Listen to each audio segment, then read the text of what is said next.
Ahí está. Entonces estoy dando indicaciones para tarea. Sí. Es este perro Hola, también. buenas. Sí, entonces estoy dando indicaciones para la... Se va el internet. Ah, a ver, tenemos ahí el Yo micrófono creo que que no está bien. Ahí está, ya lo apagué. Sí, decía yo que una indicación para la tarea.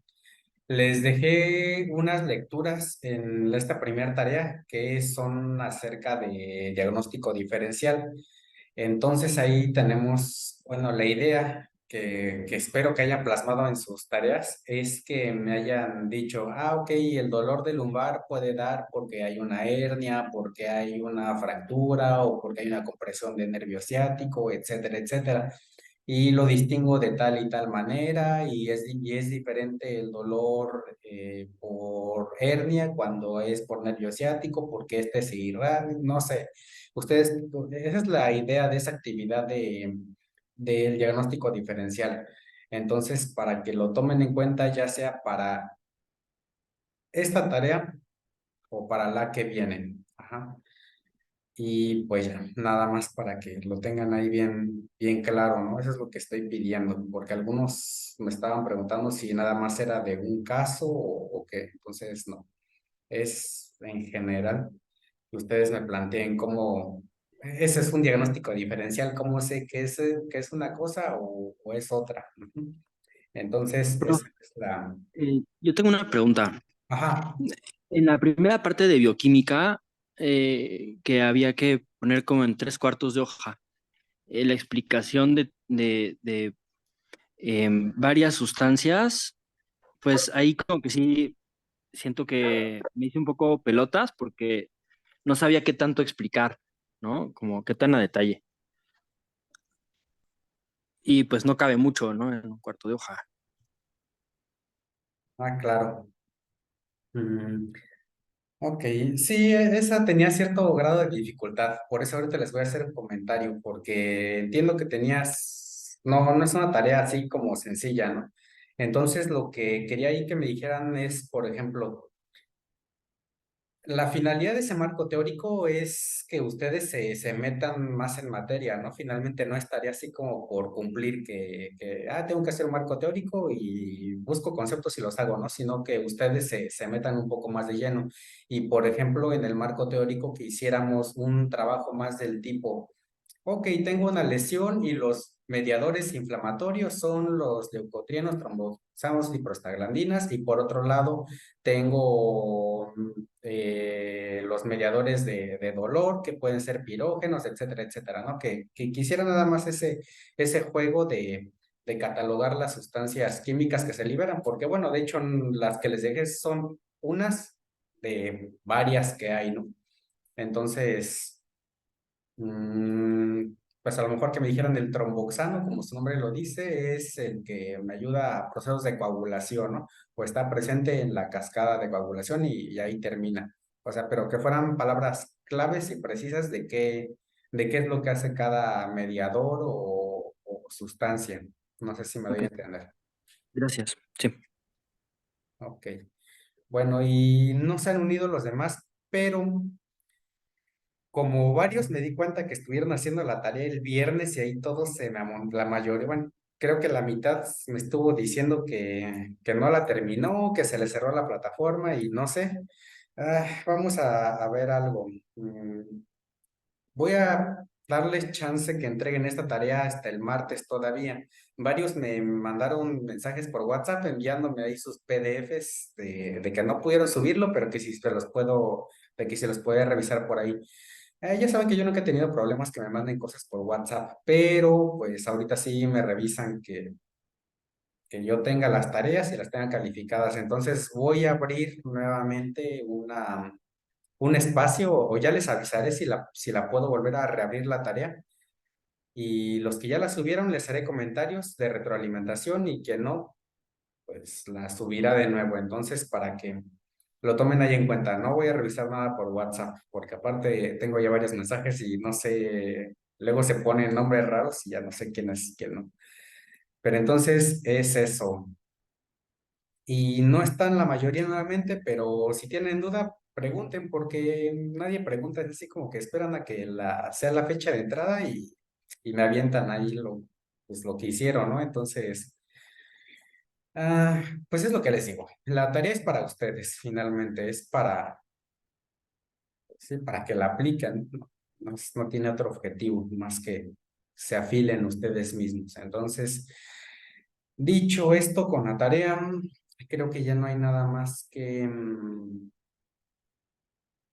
comentar. Entonces vamos a comenzar. Muy bien, vamos a compartir por acá.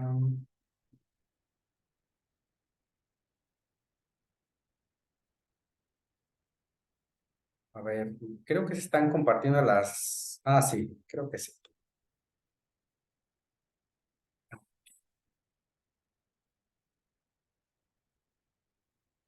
Ahí está.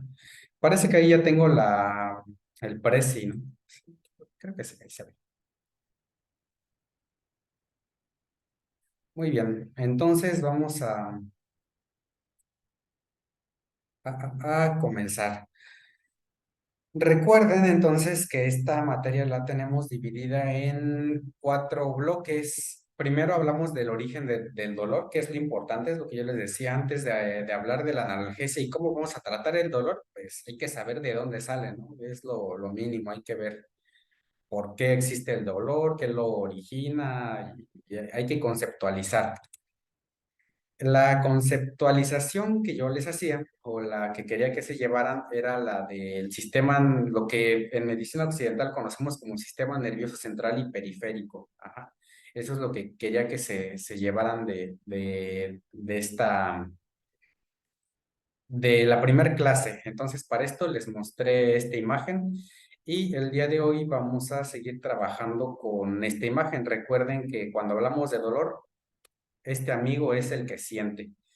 Aquí ya no se ve tan divertido como el anterior, pero se sigue viendo impactante, ¿no? Cómo se ve el sistema de médulas que le llamaba. Ahí ya haciendo una combinación entre medicina china, los conceptos de medicina china y los conceptos occidentales. Entonces, por eso le digo el sistema de médulas. Ok, entonces ahí lo tenemos nuevamente y hay que recordar que este es un sistema de interfaz y recuerda nuevamente, yo te decía que este sistema de interfaz, entre tantas actividades sensoriales que tiene para percibir el mundo, el dolor es una de ellas. Recuerda que está la vista, huele, tiene un gusto, entonces todo eso repercute en la información que percibe este sistema de médulas. Entonces, finalmente, todos forman una red o este proceso de dolor es complejo, ¿no? O sea, complejo en el sentido de que es multifactorial, está influenciado por varias cosas. Entonces, hasta ahí queríamos llegar en esta parte. El día de hoy vamos a hablar de los tipos de dolor, ¿de acuerdo? Entonces, me parece bien la manera en la que está organizada, así como por esferas, porque espero que así tomen sus notas. Para ver los tipos de dolor, vamos a ver las causas que originan el dolor, vamos a hablar de la duración del dolor, la ubicación de la lesión, la topografía y las características del dolor. Estos son ideas que nos van a ayudar a entender cómo clasificamos al dolor. Y nuevamente vuelvo a ser incisivo con esta idea. Vamos a estar saltando entre los conceptos de medicina occidental y medicina china. Entonces, esta clase sí les pongo que pongan ese switch como en el doble modo, ¿no? De estar pescando conceptos con las ideas que ustedes ya traen y con los conceptos de medicina occidental precisamente. Aquí en este semestre ya hay que empezar a tener como esa especie de travestismo médico, ¿no? O sea, entender las cosas entre un sistema médico y otro. Entonces quizás notemos que vamos a estar hablando de esta manera. Vamos a entrar en materia y nada más déjenme ver cuántos están ahorita. Ok, solamente hay 10. Qué mal por los que no vinieron.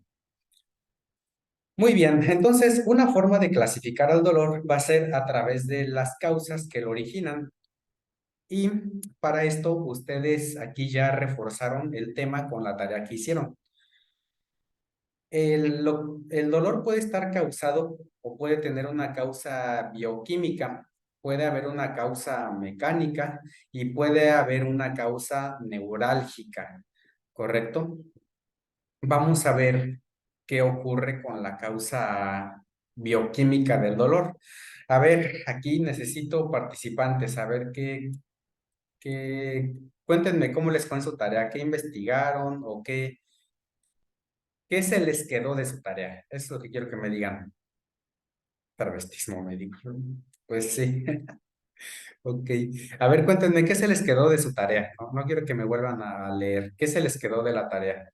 Porque ahí adelantamos ya la parte química.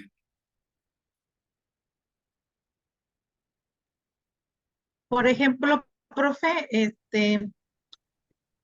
cuando hablábamos de lo que es la lumbalgia, en el caso de una lumbalgia por algo mecánico, como cuando hacemos un movimiento mal, que la vértebra se mueve y cosas así, este, pues se dice que a donde se mueve la vértebra empieza a prensar raíces nerviosas, es ahí cuando empieza el dolor, ¿no? Hacia ese lado, que se irradia a veces hasta la pierna. Ok. La pregunta es, ¿qué investigaron bioquímicamente? O sea, de la proteína B, de los leucotrienos, de todo eso, ¿qué se les quedó? Ah, Sí, sí, vamos a entrar con la parte bioquímica y ustedes ya me adelantaron.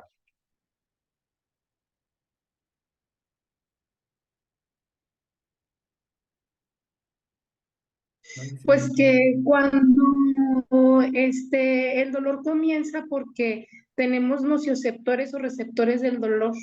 De hecho, en la vez pasada en la clase anterior usted nos hablaba de las fibras C y las fibras A, ¿verdad? Y esas fibras pues son las causantes, unas son de conducción lenta y otras son de conducción rápida. Y cuando hablamos de dolor, pues es que estos nocioceptores que están en los órganos, en las vísceras o que se encuentran también en la superficie de la piel, comienzan como a hacer llamadas de alerta, ¿no? Que hay daño tisular y se liberan muchos químicos como la histamina, como los leucotrienos, como bueno, cuando hay lesiones que implican el sangrado, pues la cascada de coagulación se activa. Y entonces todas esas sustancias químicas pues alertan al organismo, pero también aparte promueven la inflamación y por lo tanto la recuperación. Ok, muy bien. A Bueno, ver, yo, ajá. maestro, también entendí que cuando hay una lesión, segregamos todas estas sustancias químicas y que cada una tiene una función diferente. Por ejemplo, los leucotrienos, pues algo así como que reclutan algunos leucocitos, o sea, cada célula o cada sustancia tiene una función en particular para que esa lesión sane. Entonces, por ejemplo, la histamina, los factores de crecimiento, por ejemplo, que disminuyen el dolor y aceleran la curación, las citocinas que es, digamos, la base de la respuesta inmune, o sea, todo en conjunto hacen que sane esa lesión. Ok. ¿Alguien más me quiere comentar qué se les quedó de la investigación bioquímica de las lesiones que les dejé o que hicieron en su marco teórico? Ajá. Ah, bueno, yo, profesor, Carmen, que todos, bueno, son neuropéptidos, son de origen obviamente proteico, lipídico, y que como mencionan mis compañeras, todos tienen la función, por ejemplo, de promover la vasoconstricción.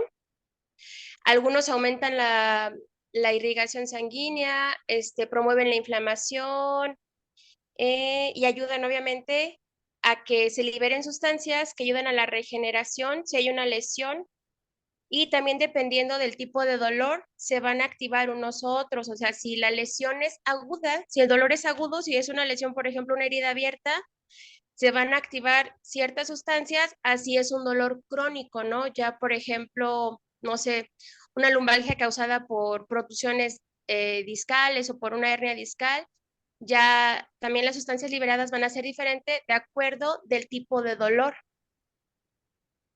Ok, perfecto. Silvia, ajá. Elena, a ver. Profe, ya.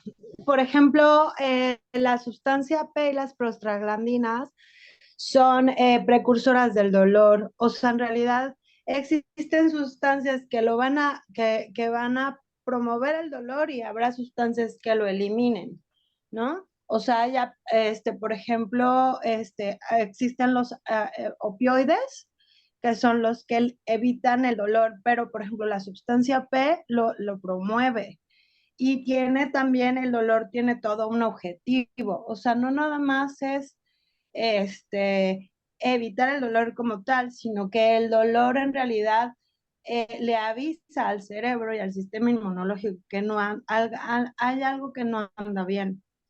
Entonces, las sustancias bioquímicas tienen diferentes funciones, ¿no? Pero, por ejemplo, yo sí leí que las prostaglandinas, ¿sí se dice así? Bueno, y la sustancia P, van a generar un impulso doloroso. Ok, prostaglandinas y sustancia P son una especie de amplificadores de dolor, o sea, si van a sensibilizar la zona, digamos. Ajá, ok, nada más ahí para que quede. Muy bien, ahora les cambio la pregunta. ¿Y qué relación creen que tenga las sustancias químicas de las que estamos hablando con la técnica de acupuntura que trabajamos? Les envié un video, no sé si lo vieron, que les dije, este es el que esa es la técnica que tenemos que trabajar en nuestro. Sí, profe, yo sí lo vi. Ok, a ver, ¿qué relación tiene? Bueno, bueno, entiendo que cuando estás haciendo la punción de acupuntura, al final generas microlesiones en el área y eso ayuda a que el sistema, bueno, la fascia y el músculo generen liberación sanguínea o vasodilatación, inflamación, o sea, todos estos procesos bioquímicos se generan gracias a la activación bueno, al uso de la aguja de acupuntura en una microlesión. Perfecto, ok, ¿alguien más quiere participar o continuamos? A ver, Sí, Gabriela. profe, la técnica que vi que usó en el videíto es más que nada, bueno, yo conozco la acupuntura y también conozco un poquito de la punción seca, era más una técnica de punción seca de sacar y meter, o sea, como decía la compañera, era generar una respuesta inflamatoria localizada en la zona al introducir y sacar a la agujita, bueno, no sacarla, sino al moverla y generar esa microlesión para romper el tejido y que se repare posteriormente de manera correcta. Perfecto, bueno, me queda claro, o mejor dicho, bueno, sí, me queda claro que les queda claro la idea. A ver, Pame. Ajá. Bueno, también yo he leído que la acupuntura es una terapia neuromoduladora. De hecho, lo comentó en la clase pasada usted y bueno, entiendo que ese término, o leí que ese término lo que significa es que si hay, por ejemplo, campos interferentes, hablando energéticamente, la acupuntura modula o regula o conecta esas interferencias eléctricas ayudando a que el sistema nervioso funcione y mande las señales eléctricas como debieran ser. Y pues también ese es un mecanismo que ayuda a que el órgano o el tejido pues funcione y se regenere o se recupere. Ok. A ver, Lili, el último comentario ahorita. Ajá.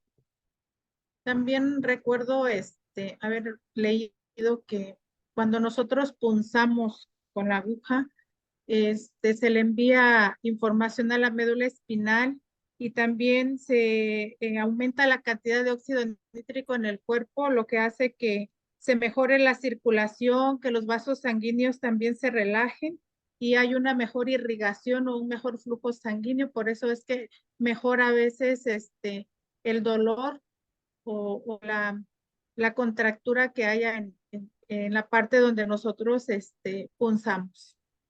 Ok, muy bien. Me gustan sus comentarios. Creo que todos le agarramos la lógica detrás de eso, ¿no? Entonces, efectivamente, voy a tratar de no repetirlo, pero para que quede claro. Entonces, tú tienes, a ver, antes que nada. Bueno, Pame ahorita ya se está adelantando un poco a la parte de neuromodulación. Vamos a irnos en retrospectiva. Decíamos que podíamos conseguir efecto acupuntural a través de diferentes vías. Una de ellas era a través de una vía bioquímica, digamos, y otra va a ser una vía ya más nerviosa. Entonces, la vía de neuromodulación todavía, o sea, le estamos apuntando hacia allá, pero la vía bioquímica lo que tiene es precisamente lo que ustedes me dicen, ¿no? Tenemos un tejido que, que puede estar en diferentes condiciones, ¿no? Pero el principio fundamental de lo que queremos hacer es bioquímico. Un ejemplo, tenemos el músculo contracturado, tenemos un nudo, tenemos una parte fibrosa o tenemos una parte que está tendiendo a la calcificación. Entonces, efectivamente, las fibras musculares al estar contraídas aplastan nervios. Entonces, la idea de eso es pum, pum, pum, pum, pum, botarlos, ¿no? Y a través bueno, esta es la primera parte, lo rompemos, ¿no? Hay que recordar, y aquí también es lo que quiero rescatar de todos sus comentarios, es que tomen en cuenta que si el músculo se contrajo, si originó esa condición, fue por algo, o sea, es una respuesta a algo. Entonces, esa es una técnica muy buena, primero para físicamente liberar, ¿no? Eso te libera de inmediato y más si usas agujas como el acutomo, ¿no? O sea, libera, rompes y rebanas y ya se libera de perlas. Nos va muy bien. Como ustedes ya dijeron, segundo, al estar picando, al estar lesionando ese lugar, al liberarlo, vamos a dejar sangre y vamos a provocar la reclutación de mediadores o de factores que nos van a provocar la reconstrucción de ese lugar. Está muy bien. Aquí también como comentario podemos utilizar terapias de calor o de frío según convenga. En este caso, por ejemplo, si yo ya piqué y ahora lo que quiero es que ahí llegue sangre, puedo usar calor en esa zona para que sea más fácil que ocurran los procesos de reclutamiento, de circulación de sangre, etcétera. Pero, por ejemplo, a veces se nos puede ir un poco de las manos, ¿no? No quiere decir que esté mal, pero a veces el paciente en respuesta puede estar pasando, o sea, de que tú liberas, empieza a inflamar nuevamente. Entonces, ahí hay que empezar nosotros a modular ahora con frío. Entonces, este tipo de tratamientos hay que acompañarlos de terapias de calor para ir ahí mm, modulando, ¿no? Ese proceso de recuperación. Y aquí acabo de decir otra palabra importante y voy a retomar nuevamente, te digo, si había una contractura fue por una causa. Entonces, a veces podemos liberar, pero no podemos, pero puede ocurrir que los procesos que estaban originando esas contracturas sigan presentes. Entonces, tampoco hay que quedarnos con la idea de que llego, quito y, qué padre, el paciente dijo que ya puede mover. Pero, como te digo, ¿no? Esas contracturas pueden ser una manera de protección hacia lo que realmente está causando una enfermedad, ¿no? Puede que tengamos un proceso articular ahí ya degenerativo, no sé. Entonces, esto es algo que tenemos que tomar en cuenta, ¿no? Es muy buena la técnica, pero hay que ver más allá. Y te digo, o sea, las causas pueden ser varias, por eso hay que desarrollar también un buen ojo clínico. Y como te comento, podemos valernos de las terapias de calor para modular hasta dónde queremos llevar esto. Ajá, a ver, Oscar. Una pregunta, profe. Ujú. ¿Hay la posibilidad de que todo se puede rezar a la diapositiva anterior? Ah, sí. Por ahí por favor. Que Ahí. esté involucrado, sí, involucrado en una lesión, todos estos conceptos que tiene usted ahí. Eh, ejemplo, en un accidente de cerebrovascular, afecta mecánicamente, neurológicamente, muscular, afecta en sí los tres conceptos que tiene usted, ¿cierto? Sí, claro, claro, Y- claro. Por eso les dije que íbamos a iniciar esto con ese doble modo, modo medicina china y modo medicina occidental, porque en medicina occidental lo vamos a catalogar, es un dolor tipo neuropático, ¿no? O bueno, no precisamente lo catalogan como uno, ¿no? Pero hay esa tendencia a verlo de esa manera, pero tú ya sabes que esto es algo integral, es algo global y entonces ahí hay un poco de todo, ¿no? Y Perfecto. si tú le metes la conceptualización de ataques de frío, un ataque de viento de calor, o sea, a veces te hace entender o razonar de una forma más intuitiva lo que está pasando, ¿no? Pero sí, Muy sí, bien. efectivamente. Entonces, la idea o lo que yo quiero que hoy se lleven de la clase es que ustedes sepan hacer un buen diagnóstico diferencial. Estas son las bases para hacer diagnóstico diferencial. Y aquí me voy a adelantar un poco, pero la clase está pensada para cuando algunos de ustedes, no voy a decir nombres, me envían mensaje, oiga, maestro, ¿me podrá ayudar con este paciente que tiene dolor? Entonces tú dices, bueno, ¿dolor de qué tipo, no? Para darme una idea de qué le está pasando. Entonces, está pensado para eso, ¿no? Que sepan describir mejor qué es lo que está pasando, nada más. Y entonces vamos a continuar. Bien, entonces vamos con la parte bioquímica del dolor o la componente bioquímica. Los voy a llamar así, las componentes. Es el dolor debido a procesos inflamatorios agudos o procesos degenerativos crónicos. Ajá. En la inflamación aguda, aquí empiezan a checar, chéquense bien. En la inflamación aguda, la actividad metabólica es alta, el pH es alcalino y la generación de energía es elevada y las disoluciones se licúan. Mastiquen eso. En los procesos crónicos se disminuye la actividad metabólica, el pH se acidifica, o sea que baja, la generación de energía disminuye y las disoluciones orgánicas tienden a coagularse.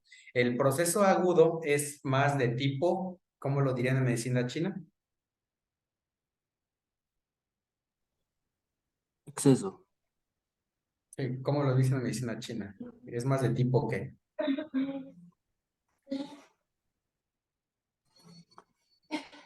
¿Por exceso? Exacto, podemos decirlo como yang, maestro, ¿no? Yang, sería más de tipo yang, porque ahí es de calor. En este caso, en un crónico sería más de tipo yin, si queremos, les digo, empezar a acoplar aquí ambos conceptos. Entonces, cuando un paciente, bueno, a ver, aquí ya estamos combinando conceptos, por eso hace rato Oscar me preguntaba si puede estar combinado, porque aquí de hecho todavía no estoy hablando de lo que es un proceso agudo ni lo que es un proceso crónico, pero me quiero meter a la componente bioquímica del dolor. Entonces recuerda, ¿el pH está involucrado? Sí, porque eso es bioquímico.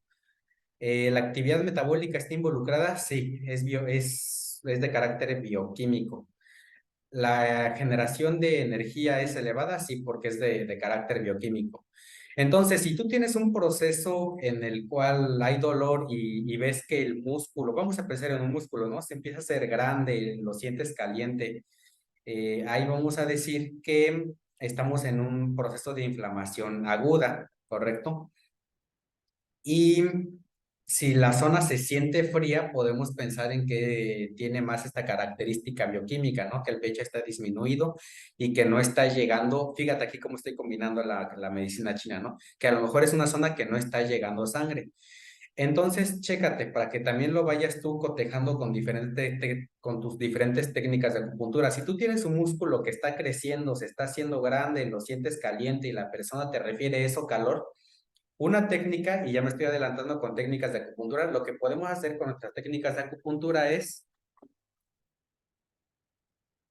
Un momento. Es llegar y picar solamente esa zona, ajá, dejarla con agujas. Las agujas van a actuar como un dispersante de calor, al ser metálicas son mejores conductores y tal, tal, tal. Entonces, si tú tienes un proceso inflamatorio, ahí podemos usar agujas. Las agujas van a liberar calor y no tendríamos que estarlas estimulando porque la idea es que entren a la zona que tiene la actividad metabólica elevada y que se lleven el calor. Calor desde el punto de vista de medicina china como el calor desde el punto de vista físicamente hablando, ¿no? Esa es la función que van a tener las agujas para que tú le empieces a echar lógica ahí. ¿De acuerdo? Y Una si pregunta, por... Ajá. Ajá. profesor, ¿eso es lo que se le llama, algunos le llaman rodeando al dragón? ¿A eso se refiere? ¿Así le dicen algunos? ¿O es algo más o diferente? Rodeando al dragón, podrías... Es el nombre más específico de una técnica, cuando tú pones agujas alrededor de una zona, Ajá, pero rodeando al dragón en realidad bueno, pues sí, de cierta manera. Ujú. ok, Lo vemos más en electro, o sea, ahí ya me meto más a esa técnica, pero ah, sí, sí, podemos pensar que es pues que aplica la misma técnica o la misma lógica. ok, Pero, por perfecto. ejemplo, ajá, Ajá. sí, sí. Eso, digo, yo he aplicado acá en la zona donde yo estoy, es una zona de mucho riesgo de la inseguridad y me han llegado varias personas que acá las golpean demasiado con sus glúteos totalmente morados. He usado esa técnica súper bien. Y eso nomás quería saber si era eso a lo que usted se refería. Sí, exactamente. ¿Y una Ok. persona recién golpeada? ¿Cómo? Me han llegado personas así golpeadas, con eso pueden sentar y después se les quita el dolor inmediato como un 80% con esa técnica. Sí, es una técnica muy efectiva. Y es interesante ese caso de una persona golpeada, porque fíjense aquí, estas son palabras cuidadosamente seleccionadas para que como les dije, las vayan masticando. Una persona recién golpeada con una contusión lo que tiene, o sea, real y literal es que tiene el licuado ahí, o sea, hay una especie de licuado debajo de la zona de la contusión. Entonces, aquí la diferencia con rodeando el dragón es que generalmente esa técnica puedo decir que estoy rodeando al dragón con 4 agujas sobre la zona. Sin embargo, la técnica que ahorita le estoy comentando, o sea, pueden usar varias agujas y las pueden poner, o sea, ahí directamente varias, ¿no? Pueden poner hasta 15 agujas, ¿no? Es un decir 15 agujas sobre una lesión. Y ahí ya no es precisamente rodeando al dragón, Perfecto, gracias. pero es con la finalidad de Serían sacar no ese... necesariamente alrededor de la herida, sino también sobre la herida. Eso, exactamente. Exactamente, o sea, encima de la zona que se está inflamando. Ajá, ok. Entonces, ok. En la clase pasada también les hacía un comentario que cuando tenemos este licuado debajo de una contusión, las proteínas que están debajo o que están licuadas ahí abajo, generalmente tienen una especie de carga, digamos. Ahorita voy a entrar más en ello. O hay sustancias como los electrolitos que sí tienen carga. Les hablé creo que del potasio, ¿no? Que cuando tienes procesos de muerte celular se libera mucho potasio. Entonces, la aguja, además de actuar como un dispersante de calor, al colocarla sobre la lesión, vamos a pensar que aquí está la lesión, ¿no? Es el espacio en blanco. Entonces, ajá, vamos a pensar que los puntos que les voy a poner son el potasio. No sé ni siquiera si se alcanza a ver, pero a ver. Sí se ve, profe. Ah, ¿dónde estoy? Aquí están. Ahí están los puntos que me simbolizan el potasio.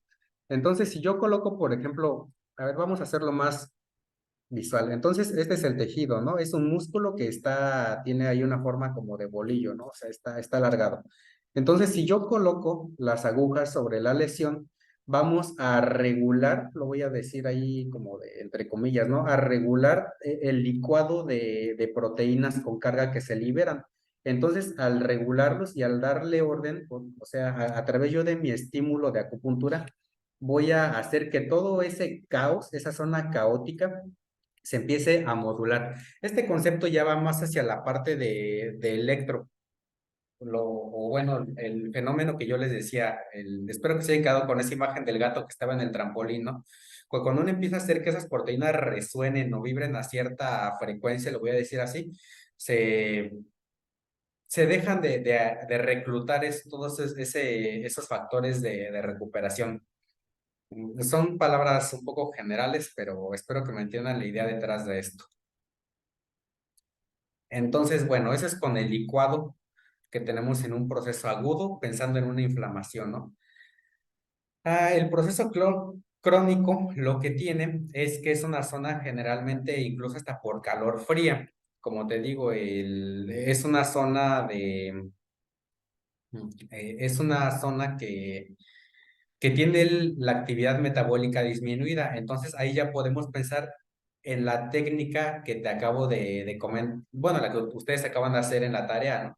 Ok, como es una zona que tiene la actividad metabólica disminuida, ahora yo quiero aumentar la actividad metabólica. Entonces aquí podemos pensar en la técnica que decíamos, ¿no? Pata de gallo o de picar una zona. ¿Para qué? Para liberar más sangre y hacer que se active metabólicamente esa zona. Esa sería la lógica detrás de esos procesos. ¿De acuerdo? Entonces, vámonos a esta situación.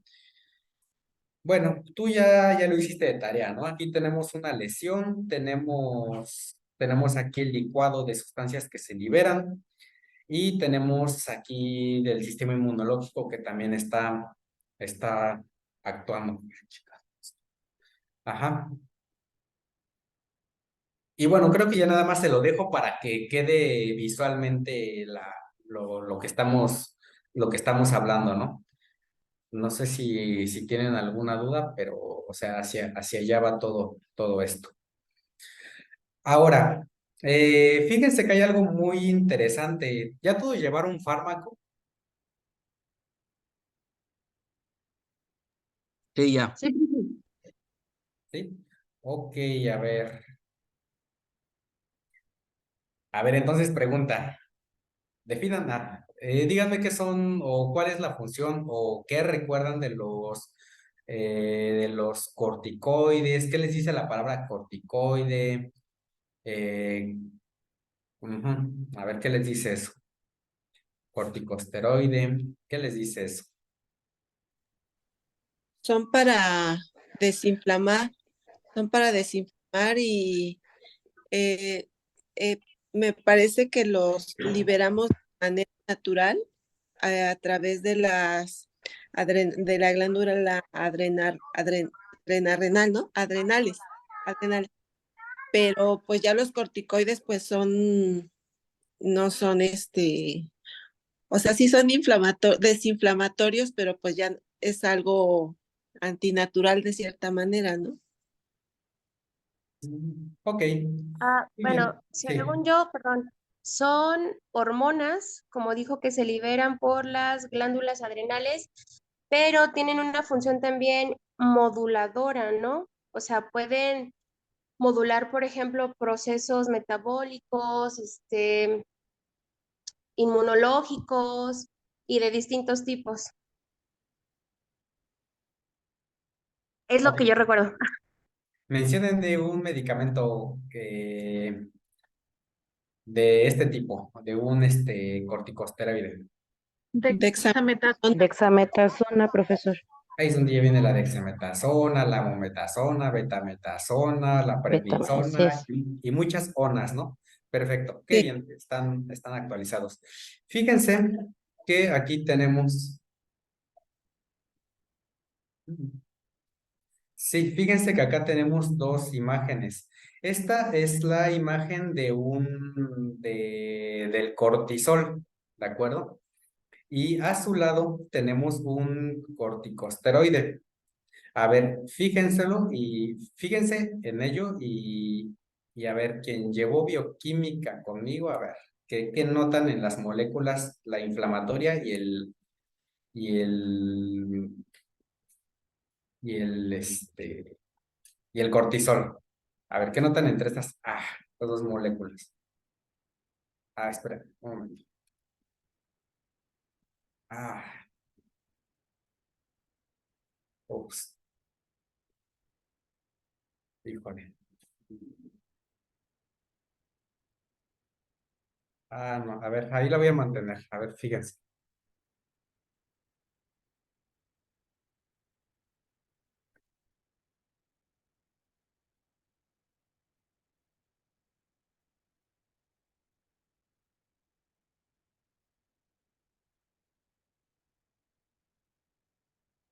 Cinco, cuatro, tres, dos, uno será. A ver.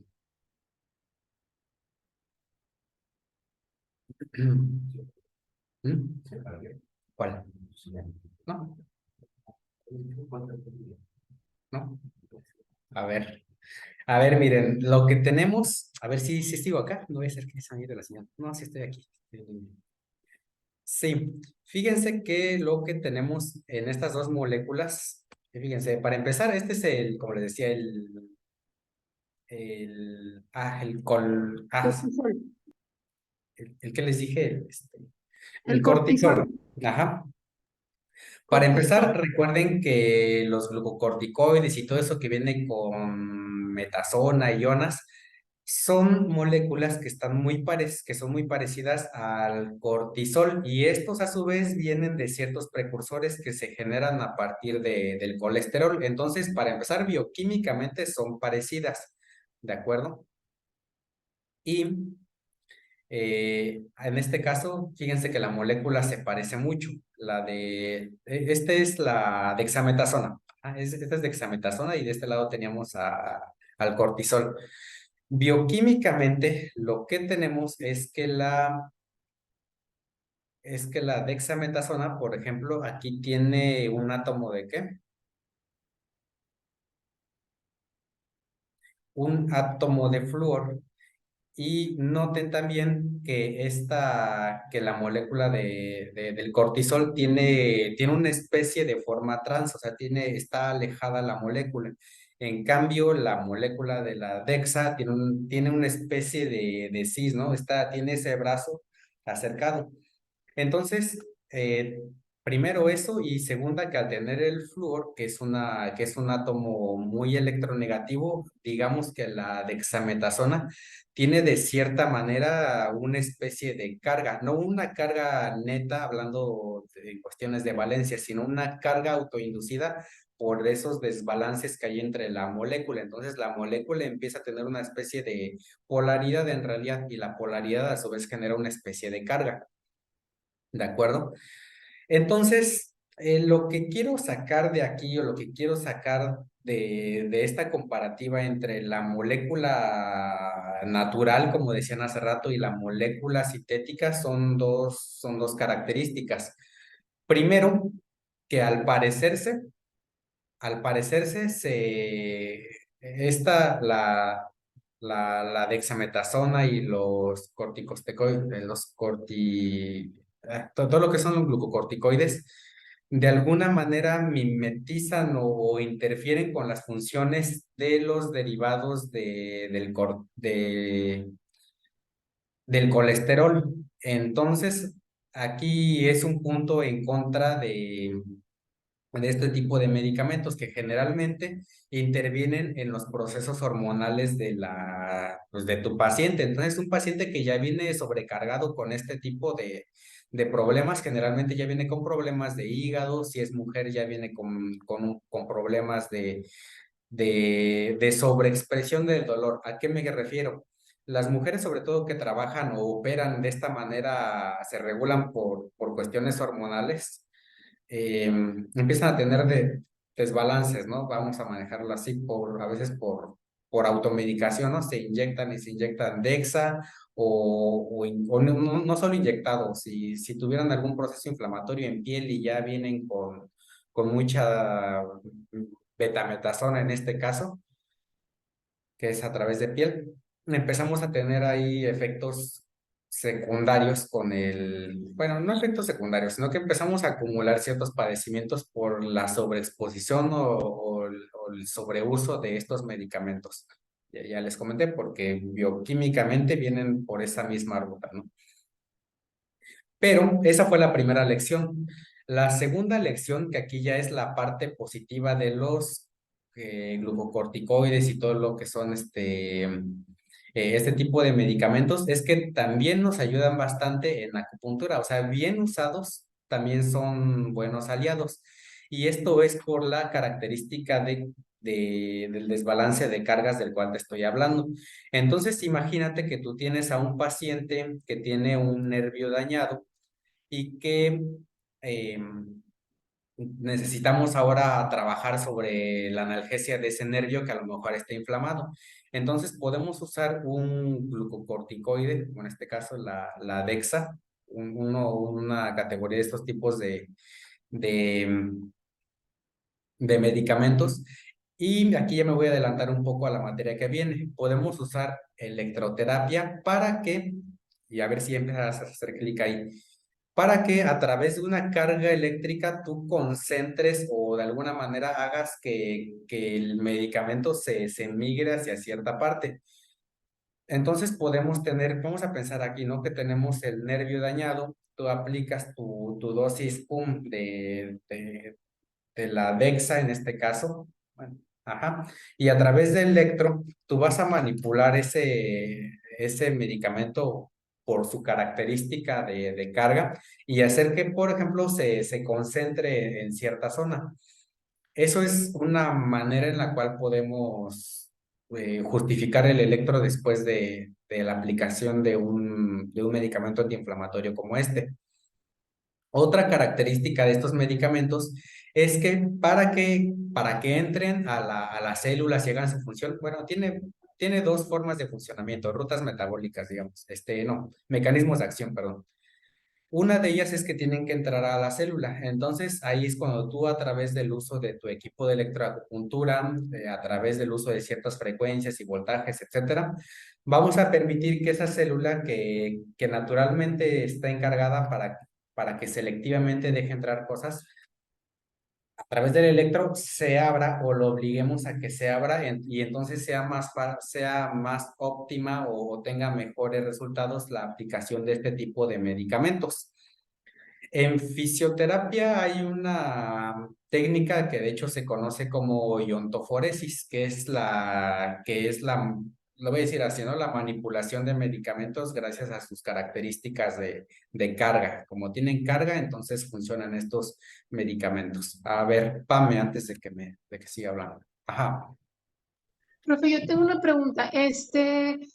Bueno, esos tipos de medicamentos, estos glucocorticoides que dice que se pueden administrar, ¿son tópicos o son intramusculares?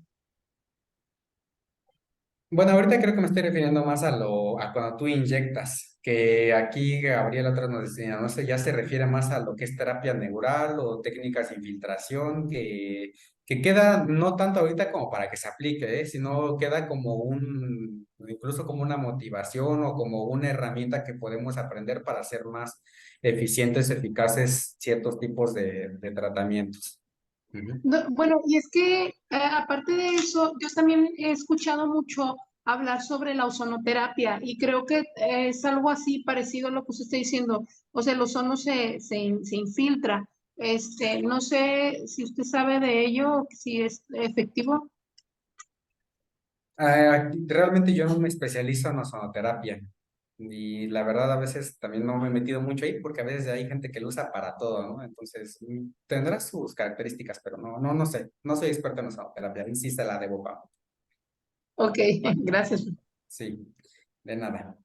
Entonces, bueno, esta es de qué estamos hablando. Estamos aquí hablando de estos procesos inflamatorios, ¿de acuerdo? Muy bien, entonces aquí esa es la moraleja de los alcances que tiene para que tú también detectes cuando el paciente ya viene sobrecargados de este tipo de medicamentos.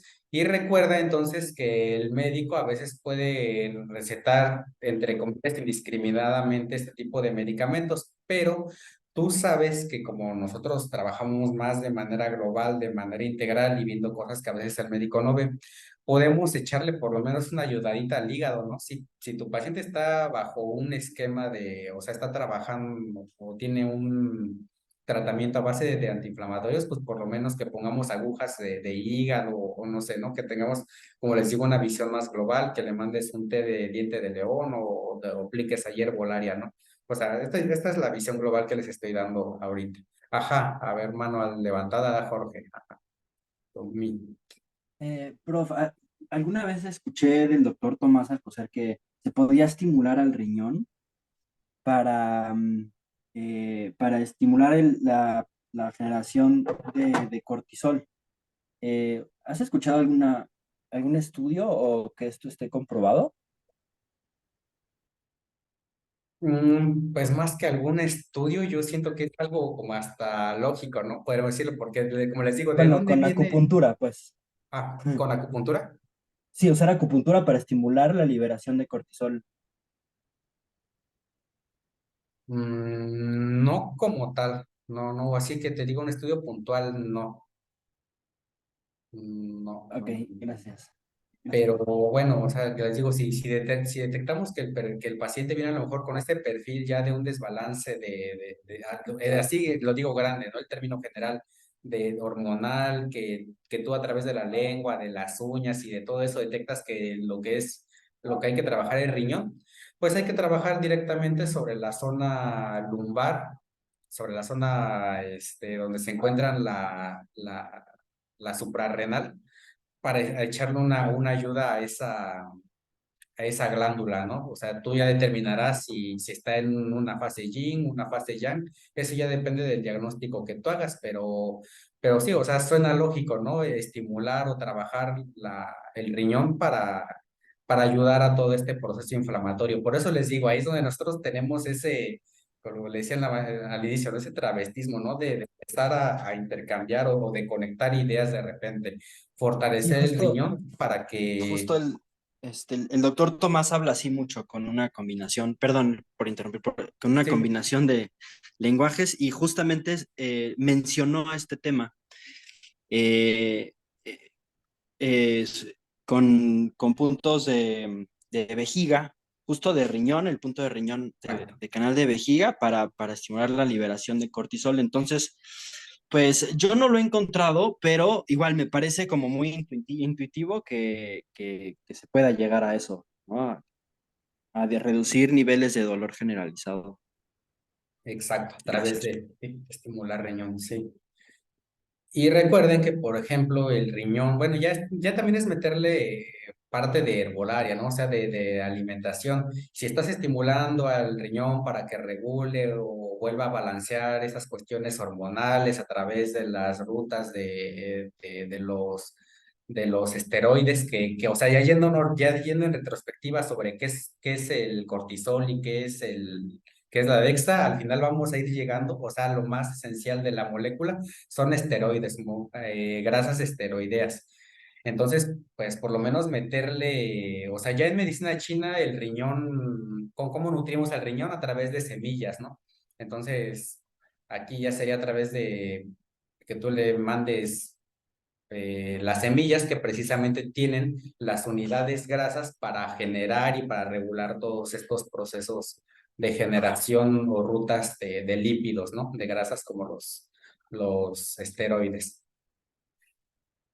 Entonces, es eso, les digo, y la finalidad de todo eso es que tengan la visión global, pero hasta ahorita solamente estamos hablando de la parte bioquímica, o sea, todo eso espero que ustedes lo aten con la tarea que hicieron y vayan ahí desarrollando su acupuntura. Bueno, ¿qué más quisiera que tuviéramos más tiempo y más clases para hablar detenidamente de esto, pero de repente hay que pasar nada más generalizar, ¿no?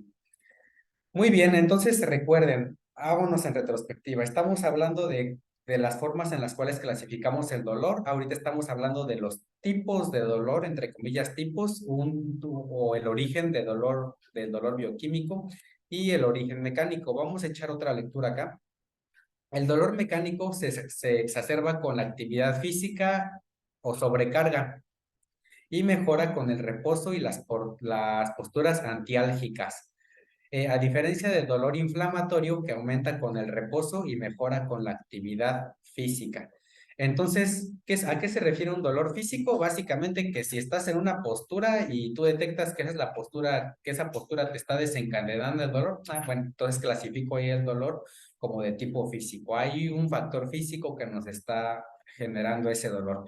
Y bueno, aquí como imagen, pues tengo una persona que tiene una rectificación de cervicales, ¿no? Quizás es una persona que duerme en el suelo, ¿no? Y al estar, o sea, por la acción de la gravedad, está aplastando toda la zona cervical que debería tener una curvatura.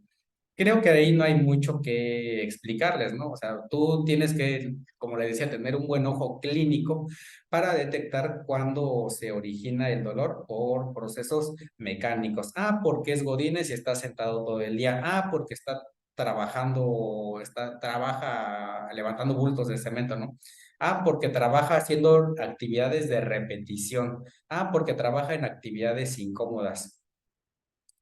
Entonces, son las cuestiones que podemos tener ahí que estén detonando el dolor de tipo mecánico. Entonces, aquí también les digo, son palabras clave, la sobrecarga. Ajá. Y si tú reposas, generalmente ya no te duele. Ahí hay que entrar sobre todo, entre comillas, en la parte más ortopédica, ¿no? Ah, si tiene un dolor, hacer cierto incluso tipo de vendaje, ¿no? Que creo que también les dejé vendaje cuando vimos biomecánica, ¿no? Hacer ciertos tipos de vendaje o obligar a tener cierto tipo de posturas. Pero como decía hace rato, Oscar, podemos tener una combinación de todas, ¿no? Entonces vamos a pensar, a ver si estoy por acá. Ah, claro. Entonces vamos a pensar que tengo una compresión del nervio radial. A ver, acá tengo un nervio radial que está por acá y se está comprimiendo. Y la persona todo el día está manejando un auto o está en esta posición, ¿no? O está todo el tiempo comprimiendo. Ah, entonces yo mandaré actividades para trabajar en el sentido, o sea, si la compresión está porque estoy así, mandar actividades o ejercicio de rehabilitación en casa para que el paciente elimine las posturas que me están generando están originando ese tipo de dolor. Y esto es lo que hace rato se me pasó a decirles cuando estábamos viendo la parte de la técnica de picar. Siempre hay que trabajar también en casa, porque a veces nos emocionamos que, uy, ya liberé, ¿no? Ya se le quita el dolor, pero hay una parte de regeneración, o sea, lo que tú ya liberaste, pues qué bueno, ¿no? Pero también se tiene que recuperar y a través de movilización y rehabilitación funcional que vuelva a quedar en la forma en la forma natural, ¿no? Hay detalles que les voy comentando nada más, pero van de la mano de todo esto. Eso es el dolor de tipo mecánico. Vamos al dolor de tipo neurálgico. A ver, alguien que me ayude ahí con la lectura porque les quiero pasar un video. Yo, profe. Este tipo de dolor se debe a un mal funcionamiento de los nervios, que pueden estar irritados, comprimidos o dañados. Puede ser causado por diversas condiciones como la neuralgia del trigémino, la neuropatía diabética o el herpes zóster. Ok, a ver qué entienden aquí entonces. A ver, alguien que me lo sintetice. Que es un dolor que se ocasiona por daño al nervio, profesor. Que existen diferentes factores, pueden ser viral como el herpes, una enfermedad crónica como la diabetes genera una neuropatía, pero en sí es un daño al nervio, una compresión también. Ok, perfecto.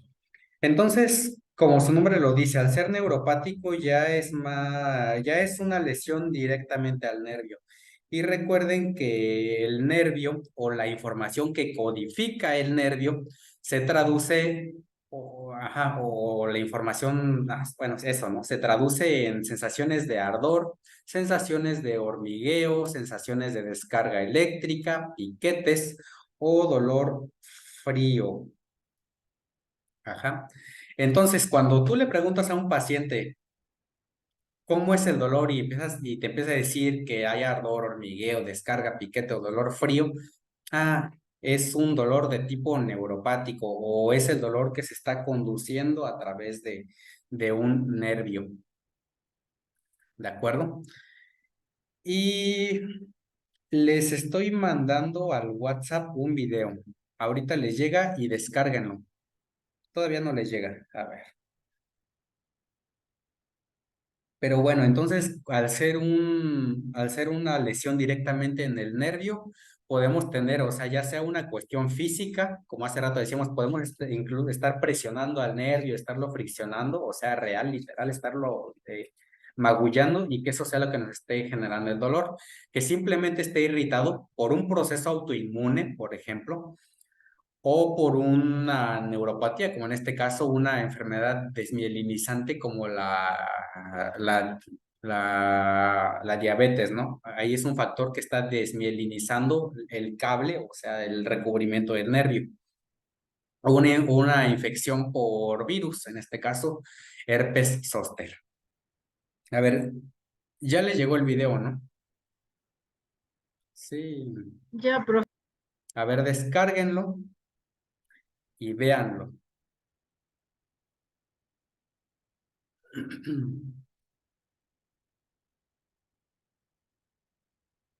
A ver, espero que todos los...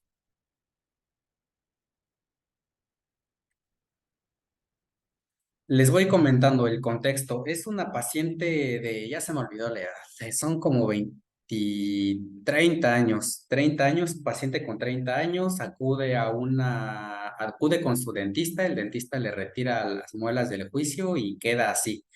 Entonces ahí lo que tenemos es una lesión directa sobre el nervio trigémino. Entonces el dolor lo sentía hasta los labios, hasta el ojo y hasta la cara, o sea, toda la dirección del nervio, el nervio trigémino. Y lo sentía con calor. Y de hecho eso es lo que estaba ocurriendo. Si se dan cuenta, ya no sé si ya vieron el video, le tomas la temperatura del lado derecho, que es de donde no tiene la lesión, y sale una temperatura de 37.3. Pero cuando le tomas la temperatura sobre la zona del nervio afectado, chin, sale más caliente. O sea, eso ocurre.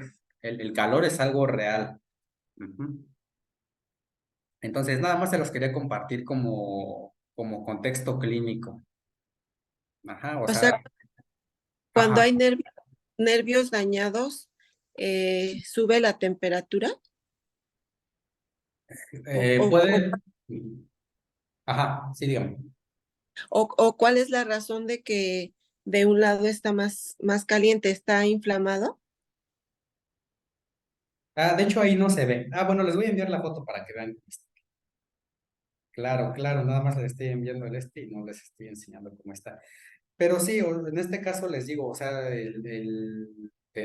dentista al sacarle eso, pues, irritó todo el nervio, o sea, al mover, generó una fricción, digámoslo, y generó una inflamación.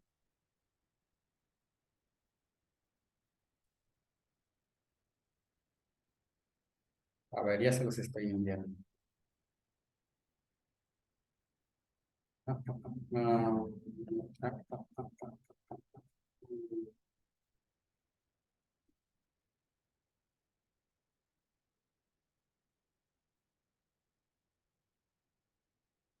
Ah, les envié otro video, no era video, se iba a enviar foto. Profe, Sí, pero bueno, a veces la neuralgia del trigémino puede ser una secuela transitoria de un postoperatorio de una cirugía de tercera molar. Pero en el caso de su paciente, o sea, ¿acudió inmediatamente al poco tiempo después de las cirugías o ya tenía tiempo? ¿cómo? O sea, ¿ya tenía tiempo que le habían hecho las cirugías? No, o sea, fue a la cirugía y así salió de la cirugía. Ah, ok, sí, entonces fue luego después en el posoperatorio. Lo que pasa es Sí. que la neuralgia del trigémino puede ser una secuela transitoria de un procedimiento de cirugía de terceras molares, pero se resuelve. De hecho, yo a veces apenas le iba a preguntar, cuando yo estaba en la escuela, nos hablaron de neuralgia del trigémino, como le explico, como una secuela de un procedimiento quirúrgico, pero reversible. Pero también nos hablaron de una neuralgia de origen idiopático, pues, o sea, que no se conoce, pues, la causa. Generalmente así siempre la he visto. Pero en medicina china, ¿cuál es la etiología o cómo lo ve la medicina china, la neuralgia del trigémino? ¿Cómo veríamos? Me lanzó una pregunta difícil. No, realmente ahorita no sabría cómo conceptualizar esa neuralgia. A ver, ¿qué dicen los demás? La medicina es en equipo, así que a ver, ¿cómo verían ustedes una neuralgia del trigémino? Una neuralgia del trigémino. Como estancamiento de energía, con inflamación, estancamiento de sangre y energía, supongo. Claro, es un estancamiento. Ujú. Sí, así tal cual me quedaría con eso. Es un estancamiento, finalmente. Bueno, también generalizando, ¿no? Es un estancamiento. Bueno, y en su experiencia, porque bueno, yo le decía, siempre he visto la neuralgia del trigémino como una secuela transitoria de una cirugía de terceras molares o algún otro procedimiento invasivo pues a las estructuras craneofaciales o como de origen idiopático. O sea, pero en su experiencia, ¿cuál es la etiología de la neuralgia del trigémino? O sea, usted que la ha tratado. Ah, bueno, si lo preguntamos de esa manera, ok, a veces sería buscarle el origen. Y es una pregunta bien interesante porque, bueno, no sé, ahorita me llegó algo, ¿no? Y lo voy a decir porque pensé en eso. He tenido pacientes que, curiosamente, les voy a contar de un caso particular, que a lo mejor va por ahí, a lo mejor responde, si no, ahorita me dice. Una muchacha que llegó a consultorio y entre todos sus antecedentes, voy a tratar de resumirlo, me decía que toda su familia padecía problemas de vista, pero cuando veías esa chica y la observabas, curiosamente tenía por cuestión ahí, de fenotipo, o sea, de expresión de físicamente, ¿cómo se dice? O sea, genéticamente, el cráneo, no me acuerdo cómo era, pero ahí influía mucho la forma de cráneo. Entonces, además, usted que es dentista, me decía que todos tenían el antecedente de que tenían muelas de juicio. Entonces, por ahí iba, en este caso, su neuralgia, pero el oftalmólogo a toda su familia, como les dije, les mandaba lentes. Entonces, más que ser una pérdida de visión, lo que ella tenía era una irritación del nervio óptico que venía desde el nervio trigémino, porque curiosamente el enrojecimiento seguía un camino, esto ya a través del diagnóstico diferencial y todo. Entonces esta persona tenía o generaba derrames por la condición de familia que tenía, por la forma de su cráneo, que generaba migrañas y generaba toda esta cuestión aquí de las muelas de juicio. Entonces ese fue un caso que me llamó bastante la atención porque les digo, era toda la familia. Entonces ahí también error del oftalmólogo, ¿no? Él nada más actuaba sobre el síntoma, o sea, no trataba de, pues, bueno, y no lo iba a hacer, ¿no? No iba a modular ese dolor que había sobre el nervio. En este caso, lo que se hizo con esta muchacha desde la primera sesión fue, se cortaron ciertos nervios que eran los que hacían una relación entre el ojo y el trigémino, con acupuntura, pum, los cortas. Ni modo, ¿no? Pero ahí es costo-beneficio.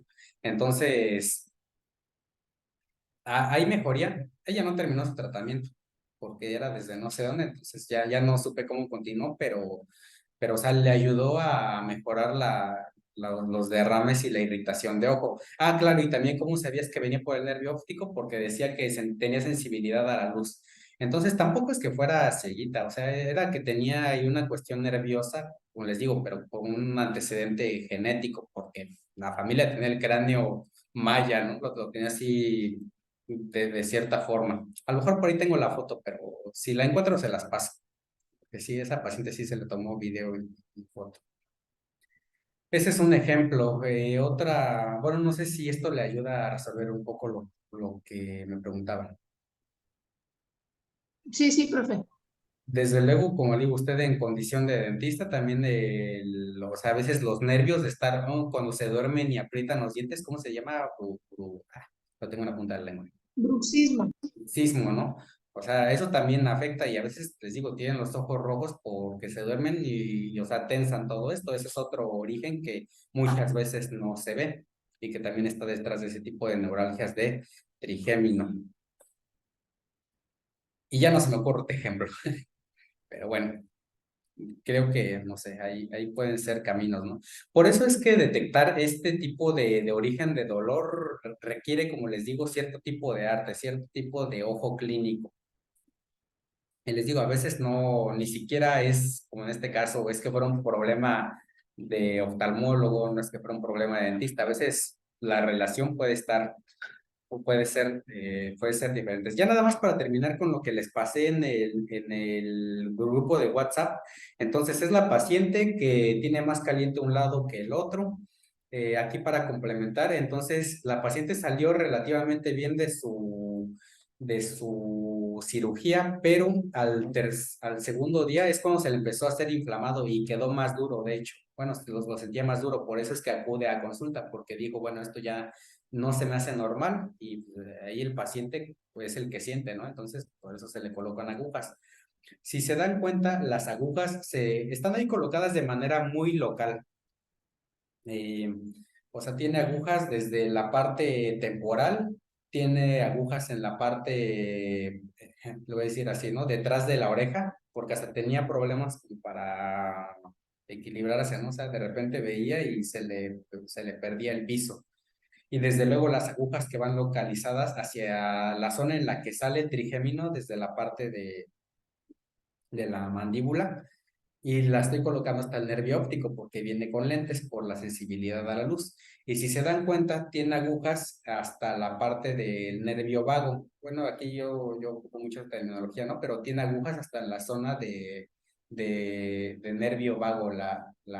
Tiene dos agujas acá, una parte en la parte inferior de la mandíbula y la otra parte hacia la parte del nervio vago, porque obviamente este dolor, o sea, todo el nervio generaba dolor hasta la cabeza y también hasta el corazón. Entonces sentía palpitaciones y para eso se le puso acupuntura hasta la zona distal de los puntos de intestino delgado. O sea, ahí fue trabajar con todo el canal y aquí fíjense, ya estoy trabajando con canal de acupuntura, o sea, canal de acupuntura, en este caso canal de estómago, canal con correlación de canal de intestino delgado, estoy trabajando zona local y bueno, ahí fue meterle un poco de todo, o sea, terminó como Kung Fu Panda, eso sí, esa paciente sí le tocó como Kung Fu Panda, ¿de acuerdo? Entonces, son varias consideraciones para el tipo de dolor y hasta que hay alguna duda, porque me estoy acordando de algo más. Sí, vamos bien. Profe. Sí, profe, bien. A ver, y si vamos bien, porque me acordé que ustedes llevaron también hematología, ¿no? Llevamos una vez hematología y vimos los estudios clínicos. Sí fue con su grupo, claro que sí. A ver, pregunta. Ahora sí, vamos a cortar cabezas. A ver, y si no por cultura en general, ¿cómo me doy cuenta yo en un estudio de laboratorio que mi paciente está en un proceso inflamatorio y sin hacer trampa? A ver, piénselos, así rápido.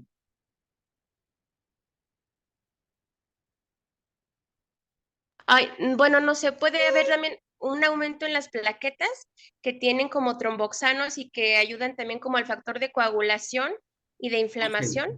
Plaquetas es uno, muy bien, pero las plaquetas, bueno, sí, pero las plaquetas ya van más en procesos crónicos, es cuando se empiezan a elevar. Muy bien, llevamos una plaquetas. ¿Qué más? Los Sí, leucocitos, se elevan los leucocitos. Leucocitos, Ok, leucocitos sí, porque si hay una respuesta inflamatoria y estoy dañando y se están liberando células como en la imagen de acá, entonces va a haber reclutación de células inmunológicas. Entonces los leucocitos son uno de ellos. Muy bien, ¿qué más? en un estudio de laboratorio también puede ser por la velocidad de sedimentación globular, la proteína C reactiva, que son indicadores, aunque la velocidad de sedimentación globular, aunque es inespecífica, es un indicador de un proceso inflamatorio sistémico, al igual que la proteína C reactiva. Ok, sí, proteína C y velocidad de sedimentación, porque hay que recordar que al ser un licuado esto, de alguna manera hace más espeso esa sangre. Entonces, sedimentación se refiere a la cantidad de estos residuos que hay a causa de ese licuado. Entonces, sí, velocidad de sedimentación. ¿Qué más? Ay, ¿qué más? Porque ya tampoco me acordaba de esto. A ver, ¿qué más? Las transaminasas y las glutamiltransferasas, que son enzimas en general. Enzimas te hablan de cuando tienes procesos, esas directamente te hablan de que tienes procesos inflamatorios, ¿no? Entonces, lo que son amiltransferasas, las asas, lo que son enzimas, también nos indican. ¿Qué más? A ver si no se me está pasando.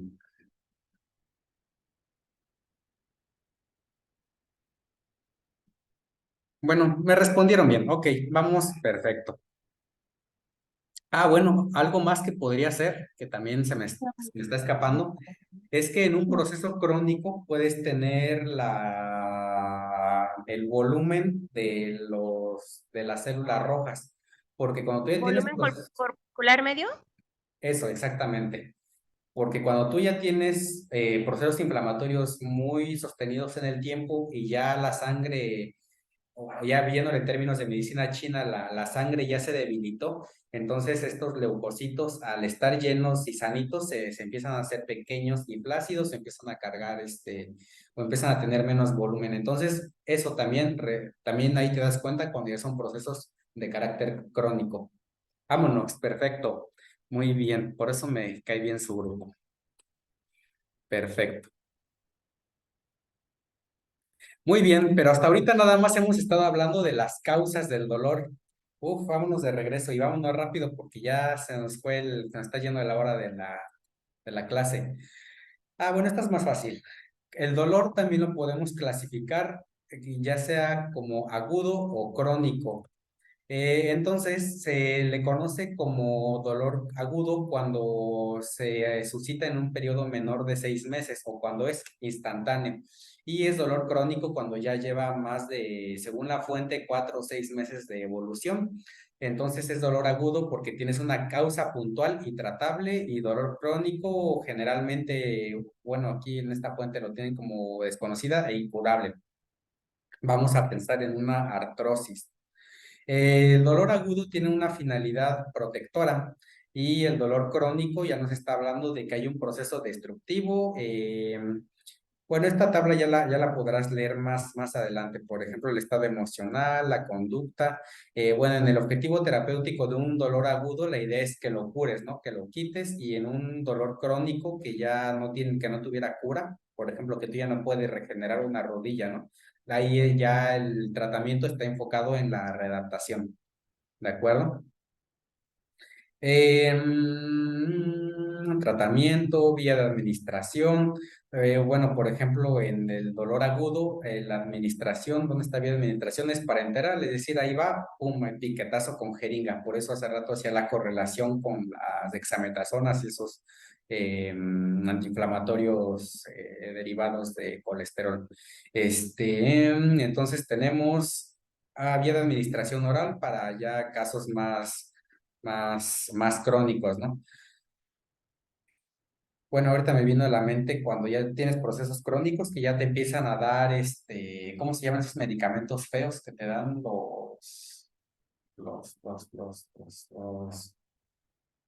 ah, Los opiáceos. opiáceos? No, nombre particular estaba por decirlo, lo tengo otra vez en la punta de la lengua. Estos medicamentos que ya son más como para tenerte especie zombie,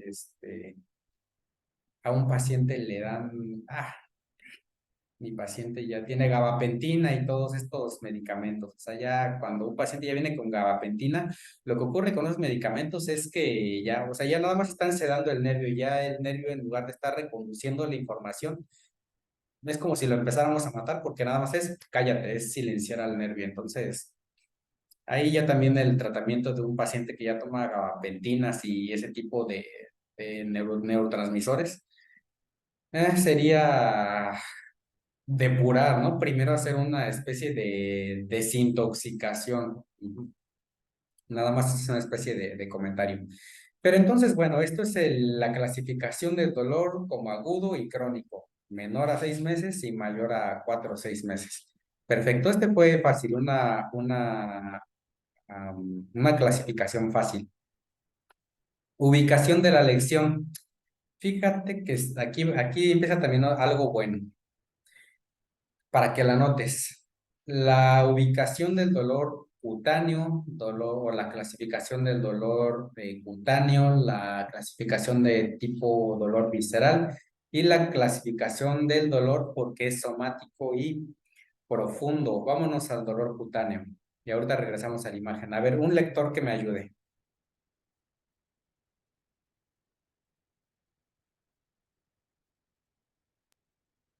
Le Yo, ayudo de profesor. nuevo. Yo, profesor. Bien, Denny, ya está que tiene el micrófono activado. La clasificación cutánea del dolor se refiere al tipo de dolor que se origina en la piel. La piel es un órgano más grande de nuestro cuerpo. Es la que repleta de receptores sensoriales especializados que pueden detectar diferentes tipos de estímulos y enviar señales del dolor al cerebro. ¿Continúa? Sí, terminen. Sí, el dolor cutáneo puede variar. ¿Ya terminó? El cerebro, ¿no? No. Ajá, me quedé en el cerebro. El dolor cutáneo puede variar en intensidad, calidad y duración. Puede manifestarse como una sensación de quemazón, picazón, punzada, dolor agudo o dolor zurdo. Puede ser causado por diversas condiciones como quemaduras, heridas, irritación en la piel, infecciones alérgicas o enfermedades cutáneas. Perfecto. Bueno, aquí no hay mucho que trabajar, o bueno, que decir, es lo que estábamos trabajando en la primera clase, que la piel, al ser un órgano externo y al ser lo más expuesto que tenemos, es lo que comunica a este amigo, a la medusa, con el resto del mundo. Entonces, la mayoría de receptores los vamos a terminar en piel. ¿De acuerdo? Entonces los receptores van a estar en piel y por eso podemos tener un tipo de dolor que se origina en la piel. Pero eh, no solamente que esté en la piel quiere decir que me duele la piel, ¿no? Ahorita vamos a ver, cuando terminemos de leer estos, qué es lo que nos podemos encontrar. A ver, aquí necesito 3 lectores. Primer párrafo, segundo párrafo y tercer párrafo. Yo, profe. Ajá. A ver, sí. Oscar y después Pame. Ok. Se refiere al tipo de dolor que se origina en los órganos internos del cuerpo, como el corazón, los pulmones, el hígado, los riñones, el estómago o los intestinos. A diferencia del dolor cutáneo, el dolor visceral es profundo y se percibe en el interior del cuerpo, a menudo en las cavidades torácica o abdominal. Ajá. El dolor visceral es descrito comúnmente como una sensación de presión, opresión, distensión o cólico. Puede ser difuso y mal localizado, lo que dificulta identificar la ubicación exacta de la fuente del dolor. Además, el dolor visceral a menudo se acompaña de otros síntomas como náuseas, vómitos, sudoración o cambios en la presión arterial y el ritmo cardíaco. Ok, y un tercer lector o tercera lectora.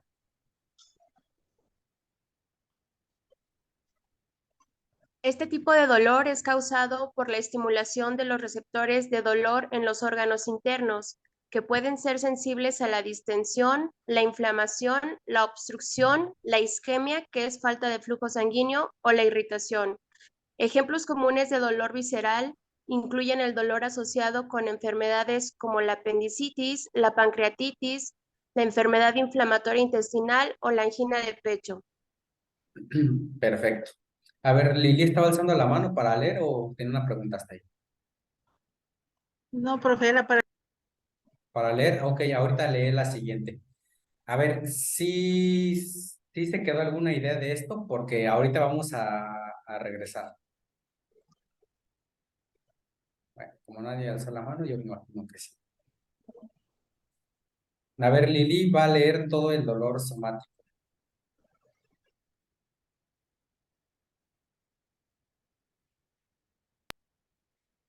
La clasificación del dolor somático profundo se refiere a un tipo de dolor que proviene de los tejidos profundos del cuerpo, como los músculos, los huesos, los tendones o las articulaciones.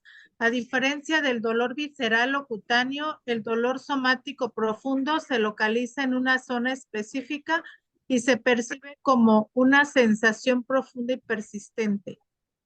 Este tipo de dolor puede ser causado por lesiones óseas, metástasis, artritis u otras condiciones que afectan los tejidos profundos. Suele describirse como una sensación constante de presión, opresión, rigidez o punzada. La intensidad del dolor puede variar desde leve hasta severa y puede empeorar con el movimiento o la actividad física. A menudo se acompaña de sensibilidad localizada, hinchazón o limitación en el rango de movimiento. Perfecto. Muy bien. A ver, les quiero hacer tres preguntas. Ya que leímos el dolor cutáneo, el dolor visceral y el dolor somático profundo, les voy a hacer tres preguntas. La primera, bueno, les voy a decir cuáles son, pero primero quiero que me respondan la primera.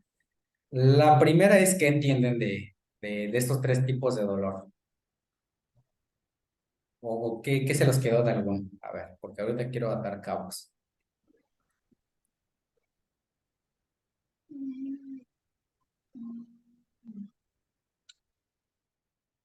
A ver, ¿cuál es la diferencia? Entonces se los cambio. Ya vamos a la segunda pregunta. Bueno, ¿Cuál sería? perdón. ¿Puedo hablar? Que, por ejemplo, normalmente pudiera ser que un dolor cutáneo sea un dolor más agudo y que un dolor, por ejemplo, visceral o somático puede ser un tipo de dolor más crónico. Es como una de las diferencias que yo puedo ver. Claro, bueno, también puede haber dolores cutáneos ya por enfermedades como, no sé, una dermatitis o un herpes, que tal vez puede ser algo no agudo, sino también crónico si no se le da un tratamiento adecuado.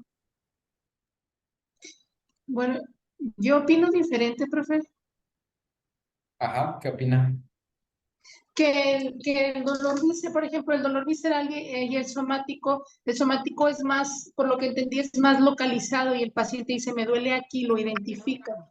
Y proviene, pues, como decía, ahí de estructuras profundas, huesos, tendones, músculos, y el visceral, pues su nombre lo dice, a lo mejor es más localizado en el tronco y es más irradiado porque, pues ahí hay muchas vísceras y como puede ser de origen de obstrucción o de inflamación o de isquemia, entonces pues no va a estar localizado, sino va a estar como irradiado. Ella metió más conceptos, pero va por ahí la cosa. Ok. ¿Alguien más? Tienen distintas caminos neuronales. Supongo que no se interpretan estos diferentes tipos de dolor. Pregunto si se interpretan o no ¿Dice de qué, forma perdón? diferente. ¿Qué tan diferentes se interpretan Ah, estos dolores en el cerebro? Es decir, ¿los caminos neurológicos que recorren son muy distintos? esa es una buena pregunta. Sí. Sí, y esa pregunta que me está, bueno, eso que estás diciendo nos conduce a la problemática que yo les quiero plantear ahorita. Estos tres tipos de dolor, a ver ahorita por quien participó hace rato que decía, este es el crónico y este es el agudo. A ver, ahorita vamos a echar, por eso les digo, esta clase hay que estar malabareando con los conceptos.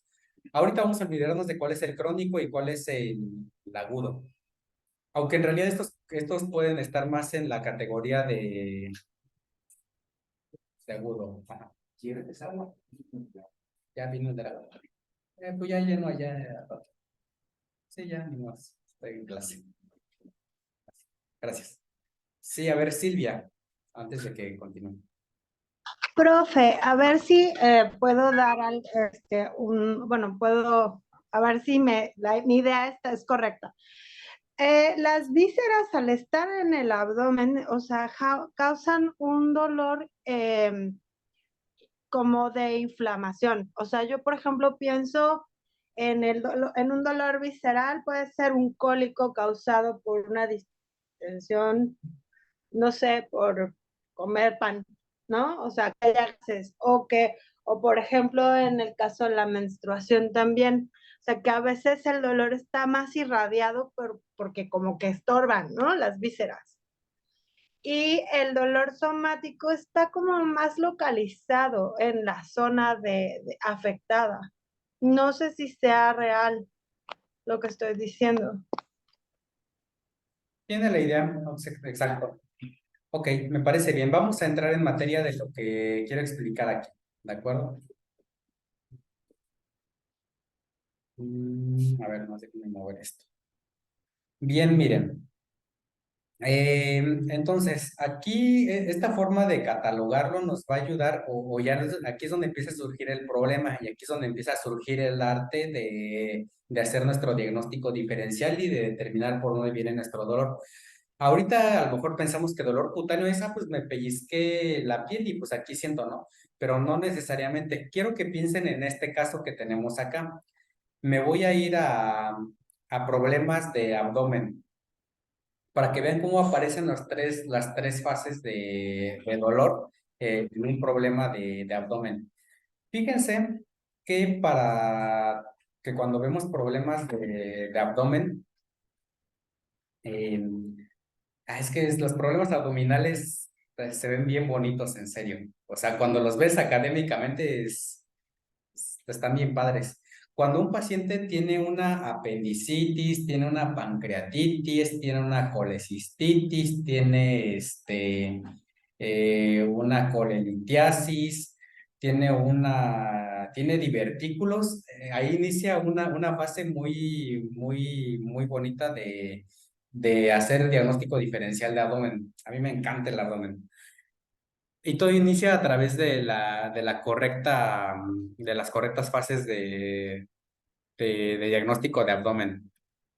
No sé si ustedes han visto esta fase de diagnóstico. Ahorita les pregunta antes de seguir avanzando. ¿Cómo hago un examen de abdomen? ¿Cuál es el ABC del abdomen?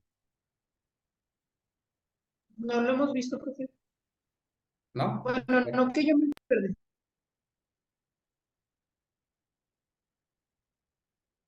Ok. El ABC para un examen de abdomen es, imagínense que tienen a este paciente acostado en su cama. Primero, inspecciono, me paro al lado del paciente, a ver, ¿dónde está mi cámara? ¿Dónde está mi cámara? Me paro al lado del paciente, inspecciono, veo cómo está el abdomen, eso es inspección, primer paso, inspecciono.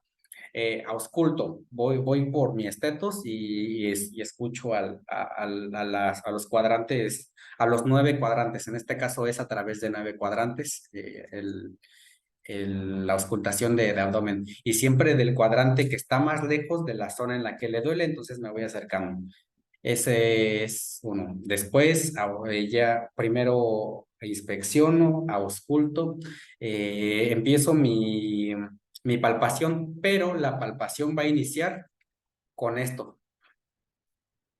Esta es la auscultación menos invasiva que puede hacer el abdomen. Y si tu paciente está cursando una apendicitis, una pancreatitis, una colelitiasis, colecistitis en evolución, simplemente hacerle esto le va a doler, va a haber ahí una sensación de molestia.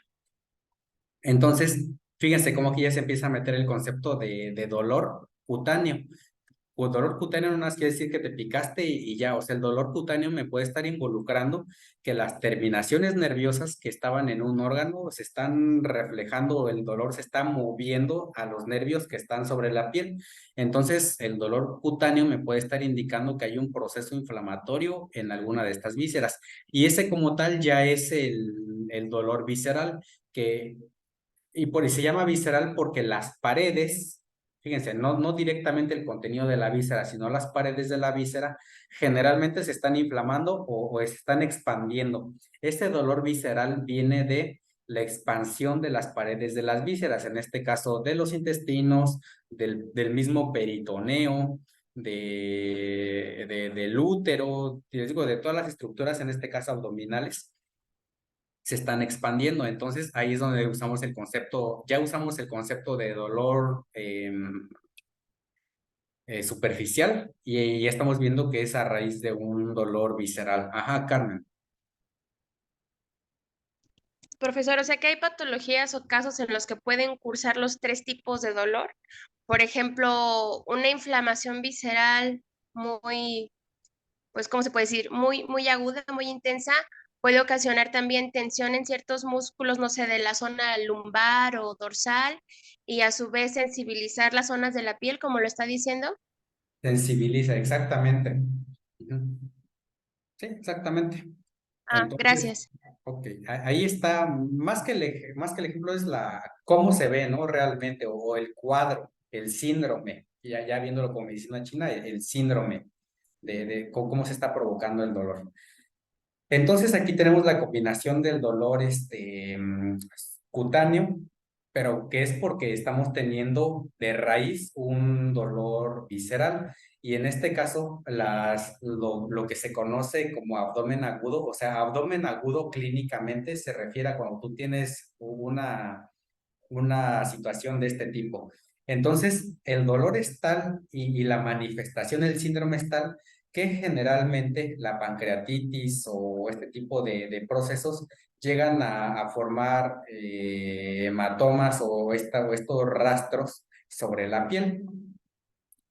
Equimosis en realidad, ajá, son equimosis que tenemos sobre la piel, pero es precisamente a través de esas rutas nerviosas que tienen compartidas y que generan la lesión hacia afuera, ¿de acuerdo? Entonces, les digo, ese proceso está bien padre si, no, bueno, no sé, pero ver un paciente así a veces hasta emociona, porque es como empezar a jugar a veces con las pistas de dónde viene el dolor y tener la habilidad para encontrarlo. A mí me emociona tener este tipo de pacientes, pero bueno. Pero bueno, tenemos el caso ya de los dolores somáticos, que vendrían siendo ya un punto aparte, o al menos para el caso de los ejemplos, para los ejemplos, como un punto y aparte. Vimos que el dolor somático profundo se refiere a un paciente que ya, por ejemplo, tiene metástasis, un paciente que tiene un cáncer, que tiene un tejido que al estar creciendo, bueno, aquí vamos a hablar puntualmente del caso de cáncer, ¿no? Cáncer que, bueno, también visto desde el punto de vista occidental, porque si lo vemos desde el punto de vista de medicina china, podemos ahí obtener otra conceptualización. Pero desde el punto de vista occidental, entonces tienes un tejido que se está desarrollando, está creciendo, se está vascularizando, se está inervando, está generando nervio. Entonces, al tener ahí un descontrol en todas esas células, estás causando un dolor insoportable. Entonces ahí ya tenemos el ejemplo de un dolor somático profundo. ¿Qué otro ejemplo? Por ejemplo, una meningitis, ¿no? Que es un dolor que sientes en la cabeza, pero que realmente viene por la inflamación del líquido que, bueno, se va a ver si lo veo aquí, ¿no? La meningitis, que es cuando ya se te inflama todo este líquido que hay en este sistema de médulas. A ver, Carmen, está haciendo la mano. No, profe, más bien creo que se quedó así. Ah, sí, creo que fue mi imagen. Ok. Ajá, entonces ese es el ejemplo de un dolor de tipo somático y profundo. Muy bien, pero entonces también es la ubicación de la lesión, la topografía, y esto ya es más para que lo conceptualicen, ¿de acuerdo? O para que ustedes describan cómo es el dolor. Bueno, para que conceptualicemos cómo es el dolor. Podemos tener o podemos catalogar al dolor como de tipo localizado. Es decir, es un dolor en el cual se refiere a una sensación de malestar o molestia que se limita a una región específica del cuerpo. Entonces es cuando el paciente ubica su dolor. Y aquí también quiero hacer un paréntesis muy importante para que tú desarrolles una buena práctica en tus consultas. Siempre que tienes un paciente con dolor, le preguntas al paciente, aunque suene tonta la pregunta, ¿no? Oiga, señor fulanito, podrá decirme, y si es necesario, tú hazle esto con la mano, ¿no? Señáleme en dónde es donde le duele. No que por acá. Ah, bueno, entonces eso te va a ayudar a hacer más ágil tu proceso de diagnosis. Porque muchas veces ocurre que está el familiar y le preguntas, ¿dónde le duele? Ah, es que le duele por acá, entonces ahí no es, y pasa muchas veces, yo lo veo mucho en consulta, entonces siempre asegúrate de que sea el paciente si puede, que te diga dónde está el dolor, que me diga, ah, que me duele acá, o que tú la apoyes como un movimiento, ¿no? Que vamos a hacer un movimiento de flexión, un movimiento de extensión, y que te diga, ah, es que me duele acá, pero siempre apóyate mucho de que el paciente te diga, él ubique el dolor, de ser posible. Te digo, porque no falta el familiar ahí que, ah, no, que le duele. Ah, yo no le pregunté a usted, ¿no? Pero bueno, pasa. Esto sí, ténganlo y anótenlo de ser posible. Yo no estoy directamente detrás de la pantalla, pero si fuera posible, anoten estos conceptos hasta que se la aprendan, porque es la forma en la que tú me puedes presentar a un paciente. Oiga, profe, ¿me puede ayudar con este caso? Es un paciente que tiene un dolor localizado, es un paciente que tiene que tiene un dolor difuso, crónico, no sé, que tú ya aprendas a ser más específico cuando me hablas de un paciente, ¿no? Dolor difuso se presenta de manera generalizada y no se puede localizar en una persona específica del cuerpo. Entonces el paciente, ay, es que me duele todo por acá, y hasta con sus manos tiene este gesto, ¿no? Como que te hace todo esto, es que me duele todo por acá. Ah, entonces eso es un dolor difuso, no tiene un punto específico. Tenemos el dolor irradiado, que aquí también hace rato me hablaron de un dolor irradiado. Ah, fíjese que es un dolor que como que se me mueve todo por acá. Caso típico, la lumbalgia, ¿no? Ah, es un dolor que está aquí en la cintura y como que se mueve. Cuando tú le haces la pregunta al paciente, oiga, ¿y su dolor siente que se mueve hacia otro lado? Ah, es dolor irradiado, ¿de acuerdo? Y puedes tener varias causas de un dolor irradiado. Por ejemplo, cuando vas a tener un infarto, sientes que se te mueve el dolor hasta la mano. Si tienes si tienes piedras en vía urinaria, sientes el dolor hasta la espalda. Entonces, ese es un dolor irradiado. Dolor referido se refiere es un fenómeno en el cual el dolor se percibe en una ubicación diferente a la real del problema, y significa que la sensación dolorosa se siente en una parte distinta al cuerpo en la cual se origina el dolor. Aquí estoy pecando me equivoqué. El dolor de paro cardíaco o Sí, sí, un paro cardíaco es dolor referido, porque dicen que les duele la mano o el pecho, pero en realidad es hasta el corazón, ¿no? Irradiado es el ejemplo del nervio ciático. Y generalmente cuando el dolor es irradiado, significa que está involucrado un nervio, ¿de acuerdo? Aquí también se me estaba pasando, cuando tú ya detectaste que el dolor es por un nervio y que hay calor y que es dolor irradiado, la técnica acupuntura o una técnica de acupuntura a seguir es directamente, vamos a pensar, a ver dónde está la foto. Aquí está la cámara. Si este es el nervio, la técnica o al menos una lógica a seguir cuando tú tienes este tipo de problemas es usar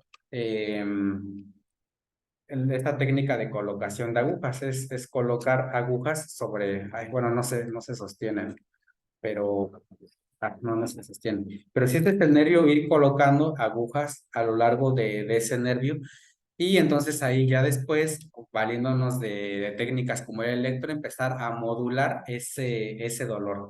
Y eso es lo que vamos a ver en la siguiente clase, que es cómo todo este dolor lo podemos trabajar por modulación a través de la teoría de la compuerta de dolor, que mucha gente reduce a que la acupuntura te ayuda por la teoría de la compuerta del dolor. La compuerta del dolor nos justifica una técnica de acupuntura en realidad. Finalmente, el dolor lo podemos definir por sus características como sordo, que es cuando el dolor no lo percibes en una zona, o sea, como que está ahí en un lugar, no es específico, y aquí empezamos a combinar más los conceptos de los cuales estamos hablando. El dolor punzante, que es precisamente como si hubiera ahí algo que está haciendo una presión como una aguja, ¿no? Lacerante, o sea, boom, como cuando tú sientes que algo te corta. Dolor opresivo, como que sientes que algo está aplastando. Dolor taladrante, como que hay algo que está siendo incisivo. O latidos, como que el dolor da por espasmos, ¿no? Y estas son características que tú también tienes que preguntarle a tu paciente para hacer, como te digo, una mejor diagnosis. Oiga, descríbame su dolor. Ese sería un proceso para la diagnosis del dolor. Como decíamos, ¿en dónde lo siente? bueno, esto ya lo vamos a ver en la clase de diagnosis, pero ¿hace cuánto inició? ¿Cuánto tiempo dura? ¿Cómo es? Descríbalo, la escala de dolor que vamos a ver más adelante, en fin. Muy bien, esto es la clase de hoy. Entonces, con esta información que ya tenemos, vayan avanzando el marco teórico de su clase, de su tarea, perdón. Y ya nada más les voy a pasar los puntos que vamos a trabajar con el caso que elijan, ya sea el caso de un abdomen agudo, que va a ser el caso de un problema de vesícula, o el caso de una neuralgia del trigémino, que bien podrían ser las agujas que les acabo de mandar en el caso. Pero esos puntos ya se los voy a mandar bien específicamente. Muy bien, hasta aquí no sé si hay alguna duda.